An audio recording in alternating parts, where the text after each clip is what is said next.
Brazilian president and the secretary general of the UNCED. So ഈ ഒരു സെഷൻ്റെ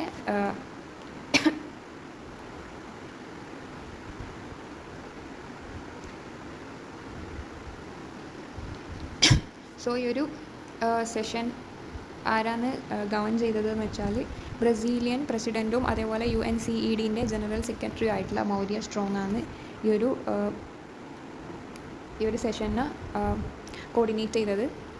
next പറയുന്നത് the declaration consist of preamble, 27 articles and 27 norms of behavior. The cardinal principle of Rio Declaration are the following. So Rio Declaration the main principles ആണ് ഇനി പറയാൻ പോകുന്നത്. First one, public trust doctrine, which hold that government must prevent environmental damages on behalf of the public.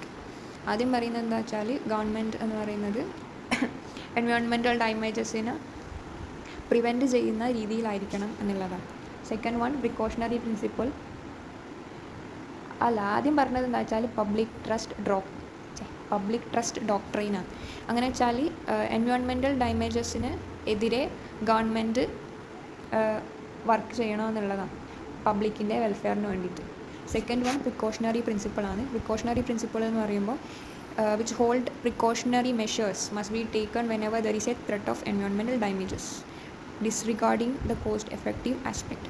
So precautionary principle എന്ന് പറയുമ്പോൾ environmental ഡാമേജിന് threat ഉണ്ടാവുന്ന സമയത്ത് അതിനൊരു precautionary measures implement ചെയ്യുക എന്നുള്ളതാണ്. Third one, principle of inter generational equity, which implies that the need of present generation are met without compromising the interest of future generation. അപ്പോൾ third one എന്ന് പറയുന്നത്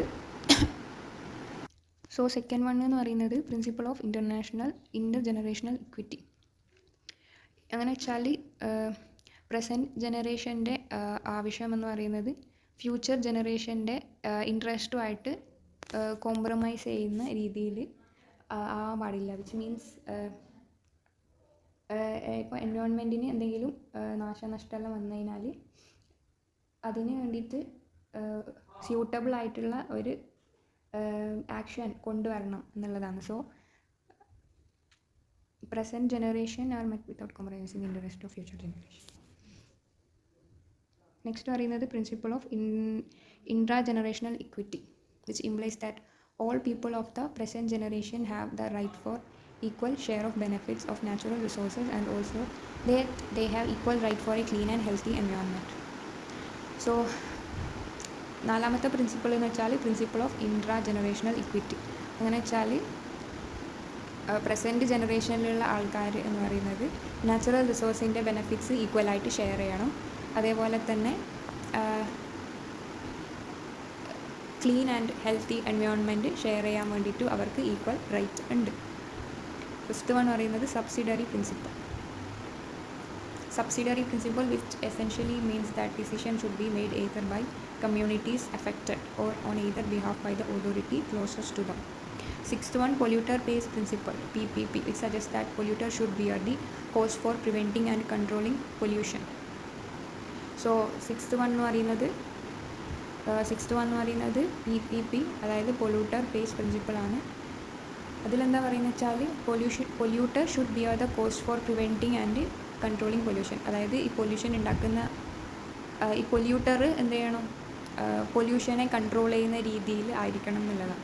seventh one, user pays principle, UPP, which suggests that the cost of a resource to a user includes all environment costs associated with its extraction, transformation and use. Next one, Agenda 21 is the most impressive document of Earth Summit. So Earth Summit ൻ്റെ ഒരു document ആണ്. It is an action plan for addressing international economic and environmental problems. In its original version, it contained over 900 pages and 40 chapters arranged in 4 parts. So ഈ ഒരു Agenda 21 എന്ന് പറയുന്നത് Earth Summit ൻ്റെ ഒരു document ആണ്. So ഇതിൻ്റെ original version എന്ന് പറയുമ്പോൾ അതിൽ 900 പേജസും 40 ചാപ്റ്റേഴ്സും ഉണ്ട്. അത് 4 പാർട്സ് ആയിട്ടാണ് അറേഞ്ച് ചെയ്തിരിക്കുന്നത്. Part discuss the social and economic dimension of global problem such as poverty, consumption pattern, population, health, integration of environment and development, etc. So ഈ ഒരു 4 പാർട്ടിലായിട്ട് ഡിസ്കസ് ചെയ്യുന്നത് എന്താ വെച്ചാൽ മെയിനായിട്ട് ഗ്ലോബൽ പ്രോബ്ലംസ് ആണ്. അതായത് poverty, population, health, integration of environment പോലുള്ള global പ്രോബ്ലംസിനെ കുറിച്ചിട്ടാണ് ഡിസ്കസ് ചെയ്യുന്നത്. Part 2 addresses the problems of conservation and management of natural resources. Part 2 എന്താ കൊടുത്തതെന്ന് വെച്ചാൽ നാച്ചുറൽ റിസോഴ്സിൻ്റെ നാച്ചുറൽ റിസോഴ്സിന് പ്രോബ്ലംസ് ഉണ്ടായാൽ അതിൻ്റെ കൺസർവേഷനെയും മാനേജ്മെൻറ്റിനെല്ലാം കുറിച്ചിട്ടാണ്. And key issues like sustainable agriculture, biodiversity, biotechnology and waste management. Part 3 deals with role of woman, youth, local people, farmers, business community, trade union, local administration, non-governmental organization and scientists in implementing the programs on environment and development. Part 4 deal ചെയ്യുന്നത് mode of implementation of idea through scientific, technological, legal, educational and institutional programme. So agenda 21 എന്ന് പറയുമ്പോൾ അതിൽ ഇതൊരു ഡോക്യുമെൻ്റാണ്. അതിൽ 4 പാർട്ടിലായിട്ടാണ് ഓരോന്ന് include ചെയ്തേക്കുന്നത്. Part 2 പറഞ്ഞു എന്ത് നാച്ചുറൽ റിസോഴ്സിൻ്റെ കൺസർവേഷനും അതിൻ്റെ മാനേജ്മെൻറ്റും. പാർട്ട് 3 പറയുന്നത് role of woman, youth, farmers, business അവരെല്ലാം കുറിച്ചിട്ട്. പാർട്ട് 4 പറയുന്നതാണ് സയൻറ്റിഫിക്, ടെക്നോളജിക്, ലീഗലായിട്ടുള്ള പ്രോഗ്രാംസ് അതിനെല്ലാം കുറിച്ചിട്ടാണ് പാർട്ട് 4 കൊടുത്തേക്കുന്നത്. Framework convention on climatic change FCC 1992 is an offshoot from the Rio Summit and it came into exist at the Rio Summit in 1992. So ഈ ഒരു Rio സമ്മിറ്റിൻ്റെ ഭാഗമായിട്ടാണ് FCC ഉണ്ടായത്. FCC means framework convention on climatic change. And ഇത് 1992 existence കൊണ്ടുവന്നത്. ഇതൊരു umbrella agreement ആണ് that offer an international framework four reducing the emission of green house gases and also for lowering global warming. വേറെ ഈ ഒരു umbrella agreement ആണെന്ന് പറഞ്ഞു. And ഇത് മെയിനായിട്ട് എന്തിനാണ് വർക്ക് ചെയ്യുന്നതെന്ന് വെച്ചാൽ ഗ്രീൻ ഹൗസ് ഗ്യാസിൻ്റെ എമിഷൻ റിഡ്യൂസ് ചെയ്യുക, ഗ്ലോബൽ വാർമിംഗ് അങ്ങനെ ഡിക്രീസ് ചെയ്യുക എന്നുള്ളതാണ് ഇവരുടെ മെയിൻ എയിം എന്ന് പറയുന്നത്. Initially 153 countries signed the agreement in Rio, committing themselves to adopt policy to control the emission of greenhouse gases. So തുടക്കത്തിൽ 153 കൺട്രീസ് ഈ ഒരു എഗ്രിമെൻറ്റിൽ റിയോയിൽ വെച്ചിട്ടാണ് നടന്നത്. സോ ഇതിന് സൈൻ ചെയ്തിട്ടുണ്ട്. അപ്പം ഇവർ ഗ്രീൻ ഹൗസ് ഗ്യാസിൻ്റെ എമിഷനെ കൺട്രോൾ ചെയ്യുന്ന രീതിയിലുള്ള പോളിസീസാണ് അഡോപ്റ്റ് ചെയ്തത്. With all it's limitation the convention could initiate the first modest step towards the mitigation of global warming. So ഇവർ ആക്ഷൻ മൂലമാണ് ഇവർ ഗ്ലോബൽ വാർമിങ്ങിന് മിറ്റിഗേഷൻ കൊണ്ടുവരുന്ന രീതിയിൽ ആക്ഷൻസ് ഒക്കെ നടത്തിയിട്ടുണ്ട്. The first follow up meeting to the convention was organised in Berlin in March 1995. So ആദ്യമായിട്ട് ഇവരുടെ ആ ഒരു കൺവെൻഷൻ നടത്തിയ മീറ്റിംഗ് 1995 ബെർലിൻ വെച്ചിട്ടാണ്. FCC aimed at stabilizing the concentration of atmospheric gases. So FCC aimed at stabilizing the concentration of atmospheric gases at a level that would not seriously interfere the climatic system.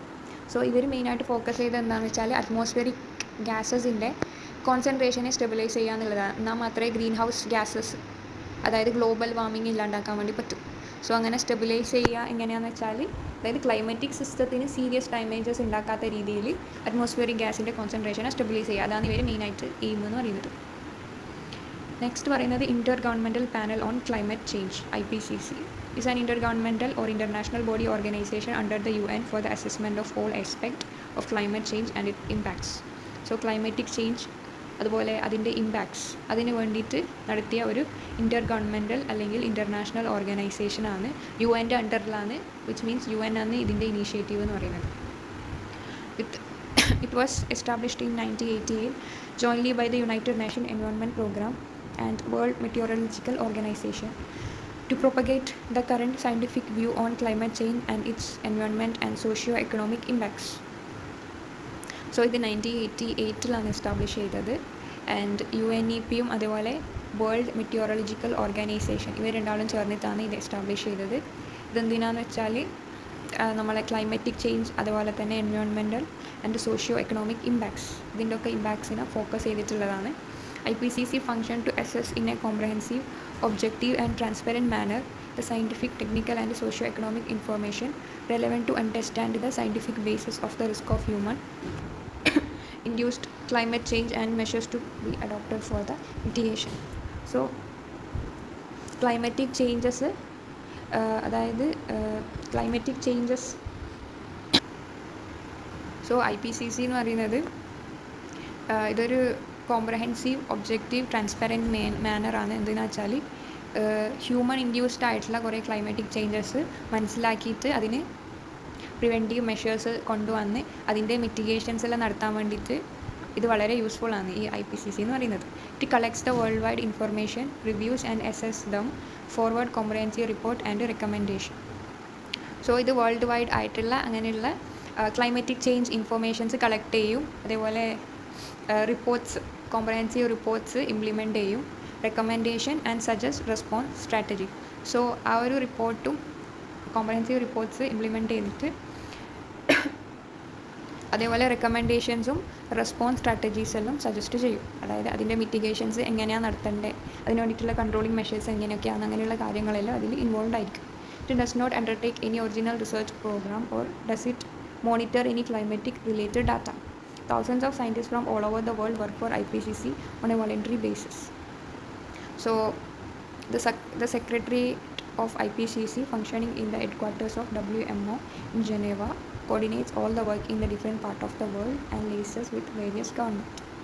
So ഈ ഒരു IPCC എന്ന് പറയുന്നത് ഒരു climatic related ആയിട്ടുള്ള data monitor ചെയ്യാൻ വേണ്ടിയിട്ടുള്ളതാണ്. So അതിന് വേണ്ടിയിട്ട് ഇവർ കുറേ റിസർച്ച് പ്രോഗ്രാം ഒക്കെ നടത്തിയിട്ടുണ്ട്. ആൻഡ് നമ്മളെ വേൾഡിലെ തന്നെ ഒരുപാട് സയൻറ്റിസ്റ്റെല്ലാം ഈ ഒരു IPCCൻ്റെ വർക്കിന് വേണ്ടിയിട്ട് ഇൻവോൾവ് ആയിട്ടുണ്ട്. IPCCൻ്റെ സെക്രട്ടേറിയറ്റ് എന്ന് പറയുന്നത് WMOൻ്റെ ഹെഡ് ക്വാർട്ടേഴ്സാണ്. ഇത് ജനീവയിലാണുള്ളത്. Coordinates all the work in different part of the world. So വേൾഡിലെ പല സ്ഥലങ്ങളിലായിട്ടുള്ള വർക്കിന് വേണ്ടിയിട്ട് ഇവർ കോർഡിനേറ്റ് ചെയ്യുന്നുണ്ട്. അതായത് എൻവയോൺമെൻറ്റ് റിലേറ്റഡ് ആയിട്ടുള്ള മീൻസ് ക്ലൈമറ്റിക് ചേഞ്ച് ഇഷ്യൂസിന് വേണ്ടിയിട്ട് ഇവർ വർക്ക് ചെയ്യുന്നുണ്ട്. IPCC open to all members nation of the UN and WMO. So IPCCൻ്റെ മെമ്പേഴ്സ് ആരെല്ലാന്ന് വെച്ചാൽ UNൻ്റെയും WMOൻ്റെയും representatives ആണ്. Currently 195 countries are its members. The members are participate in the review process and attend plenary sessions where reports are accepted, adopted and approved and decisions are taken. So ഈ ഒരു members കുറേ സെഷൻസിലെല്ലാം participate ചെയ്തിട്ടുണ്ട്. And അവർ implement ചെയ്യുന്ന reports accept ചെയ്യും, adopt ചെയ്യും, അതിൻ്റെ അപ്രൂവൽ നടത്തിയിട്ട് ഫൈനൽ ഇവർ ഡിസിഷൻസ് എടുക്കുകയാണ് ചെയ്യുന്നത്. The bureau members of IPCC including the chair are elected by the plenary sessions. So currently IPCC has 3 working group and a task force also assisted by technical support unit. So ഈ ഒരു IPCCക്ക് 3 working group ഉണ്ട്. Working group 1 എന്ന് പറയുന്നത് which deals with physical science basis of climatic change. Group 2 എന്ന് പറയുന്നത് which deals with climate change impacts, adaptation and vulnerability. Group 3 deals with mitigation of climate change, and task force is mainly concerned with formulation of a methodology for a review, report and recommendation besides working groups and task force. So ഈ IPCCക്ക്